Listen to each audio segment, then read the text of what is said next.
مرحبا وأهلا بكم في برنامج داخل واشنطن. أنا مضيفكم روبرت ساتلوف. حتى الآن قدمنا لكم حوالي 900 حلقة من هذا البرنامج خلال 19 سنة. جميع هذه الحلقات كان هدفها أن تشرح لكم مشاهدينا العرب خطوات صنع القرار في نظام ديمقراطياتنا المؤقت. حلقات اليوم حلقات خاصة لوجود ضيف في موقع فريد يمكنه من شرح آلية صياغة السياسة في واشنطن في الإدارة الحالية في بيت الأبيض. ضيفنا مسؤول عن مراقبة التحديات والتحديات والفرص في العالم، وهو مسؤول عن معرفة أولويات الأمن القومي للرئيس الأمريكي وكيف يتفاعل الرئيس مع الأزمات وعلى مين يعتمد الرئيس من بين قادة العالم ليكونوا شركاء في إيقاف النزاعات وبناء السلام، وهو مسؤول عن ترجمة خبرة الرئيس المكتسبة عبر السنوات إلى السياسة عملية تدعم المصالح الأمريكية.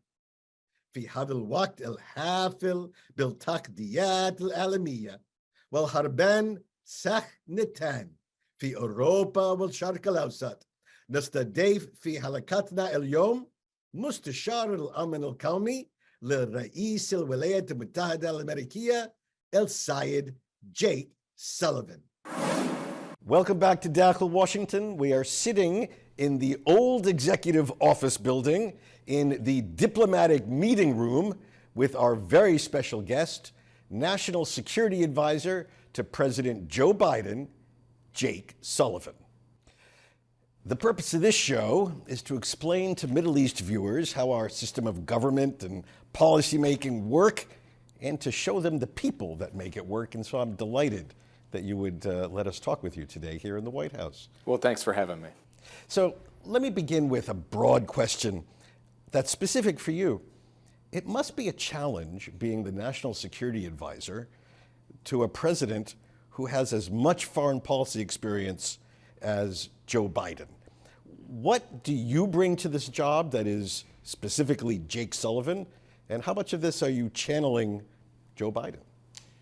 Well, that's a really fundamental question that any national security advisor faces, but it's uniquely true with the president who's been chair of the Senate Foreign Relations Committee, who's been vice president of the United States for 8 years, has met every significant world leader over decades, and as you said, has a deep and abiding experience in foreign policy. So really, my job as national security advisor kind of falls into three categories. One is to brief the president, to bring him up to speed on developments, what's happening in every corner of the world at all times of the day or night, and to try to put that in context and give him a sense of what the implications of a given event or trend is. Second category is to coordinate the government, the Defense Department, the State Department, the intelligence community, the Commerce Department, the Treasury Department, to try to get these parts of the U.S. government on the same page to drive a policy. And most American policies involve a little bit from each of them. Take, for example, our approach to the war in Ukraine. It involves the mobilization of troops to Eastern Europe for deterrence. It involves the mobilization of sanctions. It involves intense diplomacy, and it involves intelligence. So that coordination mechanism and being able to tell the departments and agencies what the president thinks and then tell the president, hey, boss, we got everyone lined up, that's an important part of my job. And then the third part is advice. And I'm one voice, there are others too, but even someone with deep experience is looking for input from other people whose judgment he trusts. And I try to do my best to advise him, the name is advisor, on what I think the recommended course of action should be in any given context. But I would say I probably still learn something almost every day from President Biden, a piece of wisdom, an anecdote from the past that has relevance today, Or in some cases, he'll just look at me like, you know, I'm off base and say, Jake, on that one, I'm not going to be with you.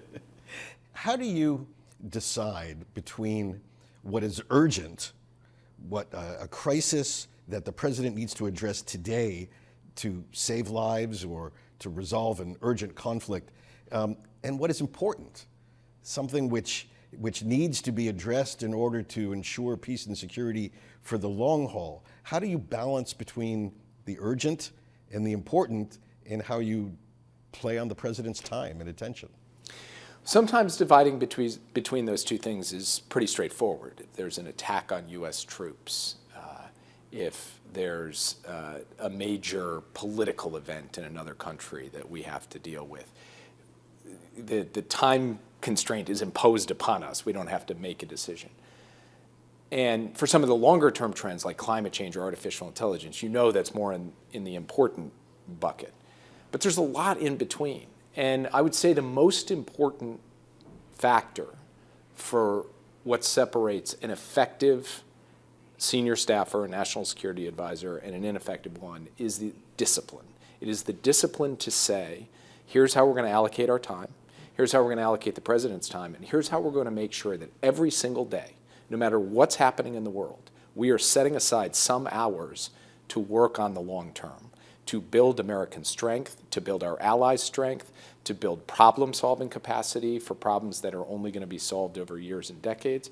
So if you look at my calendar on any given day, it will be filled with the Middle East and Russia and immediate current events.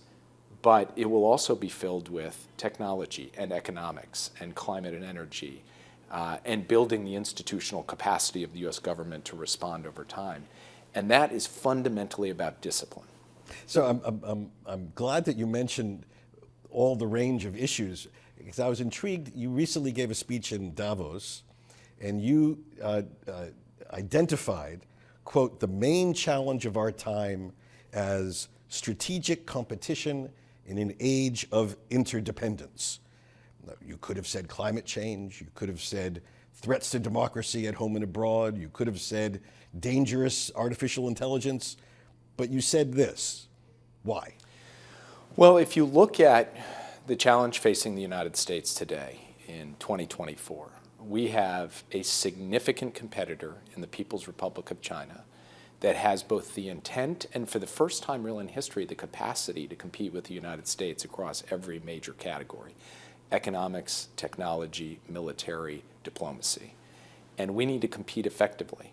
We also have in Russia an actor with substantial capacity, nothing compared to China, but substantial capacity, that has the intent to actually upend entirely the international system. And there are other competitors out there too.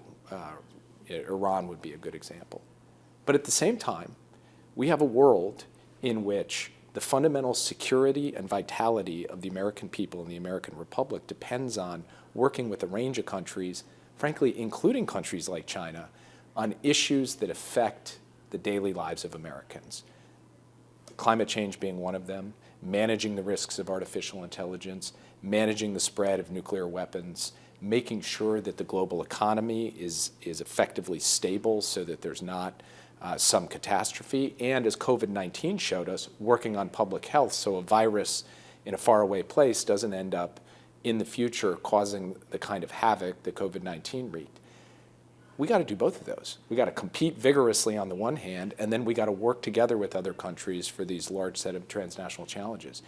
There's not been a time in modern memory where the United States foreign policy has had to take on both of those as critically, as centrally as now, and that's why it has to be the organizing principle for U.S. foreign policy. And then the next sentence in that speech was, and you're optimistic that we're going to do it and do it well. Well, first of all, I think the United States brings to this task really incredible assets.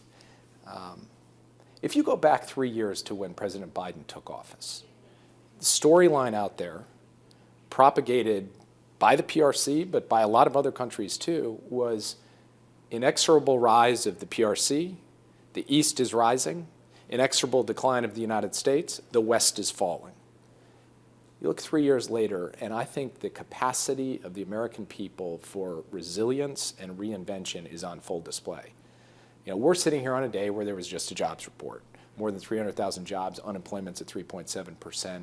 The United States is on the leading edge of the major technologies of the future. We are putting hundreds of billions, if not trillions of dollars into our economy for the industries of the future, and we're doing it with our alliances in Asia and Europe at their strongest point in decades. All right, let me ask, if I can, a few Middle East-focused questions. Our show beams out from across the Middle East, from North Africa through the Gulf. Before October 7th, you spent a certain number of hours a day on the Middle East. One assumes that has changed since October 7th. How has your life refocused around the Middle East since October 7th? Well, this comes back to that question about discipline, because there's no doubt I now spend many more hours per day on the Middle East than I did before. We have obviously the unfolding war in Gaza. We have attacks against our forces in Iraq and Syria. We have the Houthis menacing the Red Sea. And we have the lurking threat of Iran behind much of this. And all of that we need to contend with. At the same time, we're also looking for a dynamic, positive set of solutions to this, including a two-state solution, normalization and integration. And that requires a huge amount of intellectual and diplomatic work and a lot of hours. So we're doing all of that. But why did I start by saying discipline? Because at the same time we're doing that, we have to continue to work on the building blocks of a new foundation for American strength in the world that can sustain us for decades. So, for example, I just came back from Thailand, where I spent 2 days meeting with my Chinese counterpart. Even as the events in the Middle East unfolded, I went to Seoul for a trilateral meeting with my Japanese and South Korean counterparts last November. We have to continue to focus day in, day out to support Ukraine as it stands up for its freedom and sovereignty and territorial integrity against Russia. We have to do all these things. And so even though more hours per day are being spent on the Middle East, we have built, I think, a set of mechanisms where we can continue to stay focused on all of the other issues that remain central to American power. When we come back after the break, we're going to talk more about America's ideas for a possible Big Bang in the Middle East that brings about peace. Peace between Israelis and Palestinians, peace between Arab states and Israel in a way that we've never seen before.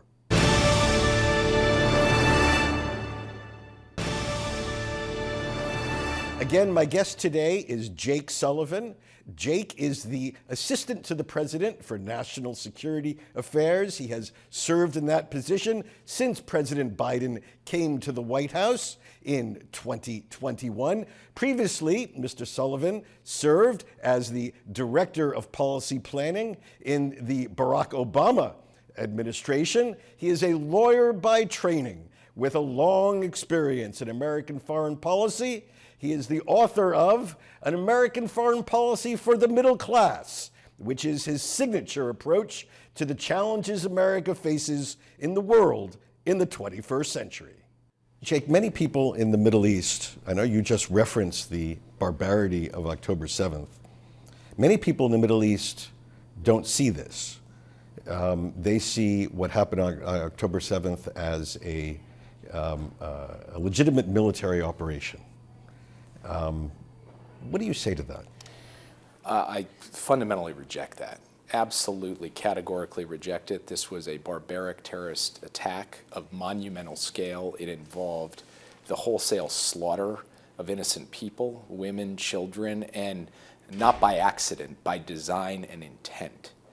And as I said before, it was the most significant massacre of the Jewish people since the Holocaust. And that is a seismic event, shattering the sense of security in the state of Israel, shattering the lives of so many people. And then on top of that, women, children, infants, as well as men, were taken hostage and are still being held in brutal captivity in Gaza. Innocent people. Now, from our perspective, Israel had a right to respond to that strongly to go into Gaza to deal with the threat that Hamas poses. And by the way, Hamas didn't say, hey, we've done this and now we're throwing our hands up. They said, we are going to do October 7th again and again and again until the state of Israel no longer exists. And they continued firing rockets. They continuing firing rockets against civilians to this day. And the Israeli military has a very difficult task on its hands because this terrorist group went then and hid itself behind a population of civilians, entrenched itself in civilian buildings, civilian neighborhoods. And that imposes an added burden on the Israeli military to deal with that. But it does not lessen the Israeli military's responsibility to act in accordance with the laws of war. And it doesn't lessen at all the tragedy of the loss of life of Palestinians. Thousands and thousands of Palestinians, innocent Palestinians, have died in this conflict. And we have to speak about that too, because every one of those deaths is a tragedy. Israeli deaths are a tragedy. Palestinian innocent deaths are a tragedy as well. And so, from the United States' perspective, we have been clear from the very beginning about Israel's right, indeed duty, to defend itself and also its responsibility, even in the difficult circumstances that it confronts in Gaza, and we will continue to reinforce that. The last point I would make is that we have spoken out with increasing urgency about the humanitarian situation in Gaza, because there simply is no legitimate reason to deny, withhold, obstruct, or reduce aid, food, water, medicine getting to innocent people. And I personally, the president in the lead, we work day in, day out to try to extend and expand the amount of aid getting into people, because that's just a basic moral necessity, to say nothing of the strategic necessity of making sure that a whole population does not end up in utterly dire circumstance over time. Now, you joined the president. He went to Israel in the middle of a war. He went to Ukraine in the middle of a war. I think the first time a president has done this in memory. What did it take to, where did the idea come from to go to these war zones? And what is involved with taking a president of the United States in the middle of multiple war zones? Well, in the case of going to Ukraine, and he went just before the one-year anniversary of the war in February of 2023, he had seen Secretary Blinken go, Secretary Austin go, he saw me go, and he said to us, wait a second, I'm going to go. I'm the president. I got to go stand there, and I got to stand in the capital of a free Ukraine and say Kyiv stands, and remind the world that, in fact, what everybody expected, which this country was going to fall in a week, it didn't happen. And it didn't happen because of the bravery of the Ukrainian people, but it also didn't happen because we supported them with a massive amount of material assistance, and the president was rightly proud to go stand there with his counterpart, President Zelensky. And he had a similar reaction in the days following October 7th. He got security briefings that it was too dangerous to go, and he just said, you know what? An American president needs to stand up and be counted in a moment like this, when a close ally, a close friend, a country that the president holds in his heart, feels in his gut, was under the kind of assault it had been under, had suffered the kind of trauma it had suffered. He wanted to go stand there too, as quickly as he possibly could. And even as we were flying in to Tel Aviv in those days following October 7th, we were getting reports of rockets and the threat to the city. And the president said, it's too important. And I think this shows, both of these episodes show, his fundamental commitment to the principle that the United States will stand and be counted for its friends. A moment ago, you outlined a multi-tiered diplomacy that begins with a hostage release and that maybe at the far end of the rainbow ends with a big bang peace agreement. What can you say to the Middle East about the prospects that perhaps before our election in November, there is a Saudi, Israeli, Palestinian, American, Arab peace in the Middle East? The prospect is there. It is the right answer to this tremendous trauma. It is the right answer for everyone. And the elements are there. We understand them. The people in the region understand them. And I think people of good faith in Israel, among the Palestinian people, among the Arab states, they know what has to happen here.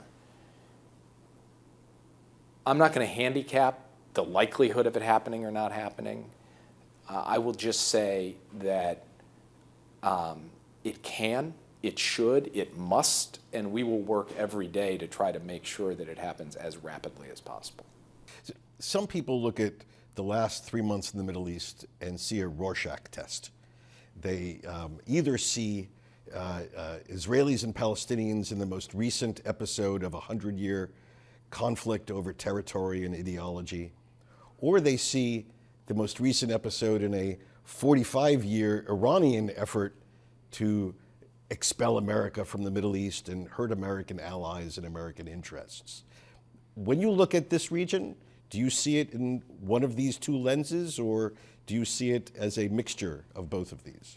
Well, I think it won't surprise you that I see it to a certain extent as a mixture. I do believe that the Iranian factor here is real, it is fundamental, and it is pernicious. And it is something that we need to deal with in a clear-eyed way, in a direct way, and we will do so. But I also believe that a future in the Middle East that brings peace and security to all people, security for the state of Israel, peace between Israel and Palestinians and between Israel and its Arab neighbors, and security and stability for all of the other people in the region, that has to come with a future for a Palestinian state with Israel's security guaranteed. President Biden has spoken about that. We believe that's fundamental. We were working for that before October 7th as we pursued normalization between Israel and Saudi Arabia. It has become only more important in the aftermath of October 7th. And of course, in order to achieve that, Hamas cannot be part of the answer. Hamas, who is the author of this savage, brutal, bloody massacre, the largest massacre of Jews since the Holocaust, cannot be part of the answer, and that is why President Biden has supported Israel's right to defend itself and to take action against Hamas. But he has also been equally clear that we need to see a future pathway that leads to a Palestinian state with Israel's security guaranteed. So are we in store for a major presidential Big Bang initiative over the next several months to try to bring about this vision of peace and security? Well, before we get to big bangs, I think we have to start with practical steps.